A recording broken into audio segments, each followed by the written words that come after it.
Hello student, आपका स्वागत है एनएस नवोदय क्लासेस में। अभी तक आपने अपठित अनुच्छेद हिंदी भाषा से 2 अनुच्छेदों को अच्छी तरह से पढ़ चुके हैं। आज हम पढ़ेंगे अनुच्छेद नंबर 3, जिसमें आप सीखेंगे कि इसको पढ़ करके कैसे इसके आंसर को ढूंढना है, क्योंकि आपके नवोदय विद्यालय में 4 अनुच्छेद आएंगे पेपर में, जिसमें आपको चारों अनुच्छेदों को अच्छी तरह पढ़ करके उनके आंसर बताना है। तो आपको इन चीज़ों को रट ना करके पढ़ करके समझना है और अच्छे से आंसर ढूंढना है। तो अनुच्छेद 3 में दिया है, भारतीय अर्थव्यवस्था विकास की राह पर अग्रसर है, लेकिन इसके सामने कई चुनौतियां भी विद्यमान हैं। गरीबी, बेरोजगारी और आय की असमानता जैसी समस्याएं अभी भी बनी हुई है।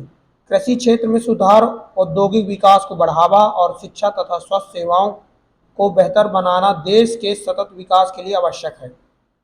तो ये हमको अनुच्छेद दिया हुआ है। अब इसी से जुड़े हुए आपको इसमें प्रश्न दिए रहेंगे, तो आपको प्रश्नों को पढ़ करके इनके उत्तर को बताना है।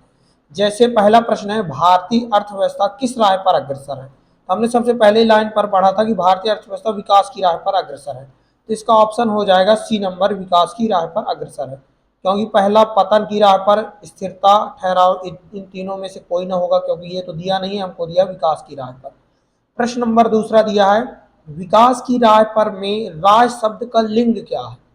तो इसमें इसका आंसर होगा पुल्लिंग, स्त्रीलिंग, उभयलिंग, इनमें से कोई नहीं है। तो इनमें से होगा स्त्रीलिंग, क्योंकि राज शब्द स्त्रियों से जुड़ा हुआ होता है, तो इसलिए स्त्रीलिंग। प्रश्न नंबर 3 आप गौर से पढ़ेंगे तो दिया, भारतीय अर्थव्यवस्था के सामने विद्यमान चुनौतियां क्या हैं। हमारे भारतीय अर्थव्यवस्था के सामने कौन सी ऐसी चुनौतियां जो बहुत ही विद्यमान है। तो इनमें से ऑप्शन नंबर दिया है सी, गरीबी, बेरोजगारी और आय की असमानता। आप देखेंगे कि इन तीनों में से हमारा यहाँ पास हमने पढ़ा था गरीबी, बेरोजगारी और आय की असमानता जैसी समस्याएं अभी भी बनी हुई हैं, तो इसका ऑप्शन हो गया सी। प्रश्न नंबर 4 को आप पढ़ेंगे तो देश के सतत विकास के लिए क्या आवश्यक है।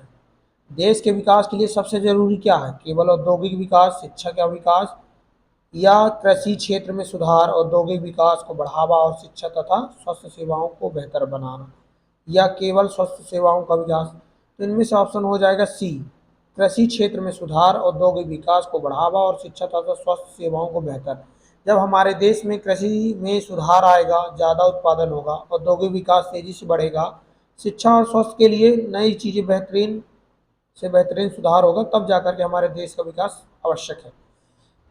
ऑप्शन नंबर 5 में, प्रश्न नंबर 5 में दिया है, अग्रसर शब्द का समानार्थी शब्द क्या। अग्रसर मतलब निरंतर या आगे बढ़ना। तो ए में बिछड़ना, बी में रुकना, सी में आगे बढ़ना और डी में दिया भटकना। तो इसका ऑप्शन हो जाएगा सी। तो अगर आपको अनुच्छेद 3 के सभी प्रश्नों के उत्तर मिल गए हों, अगर आपको सही समझ में आया हो, तो वीडियो पर कमेंट करें।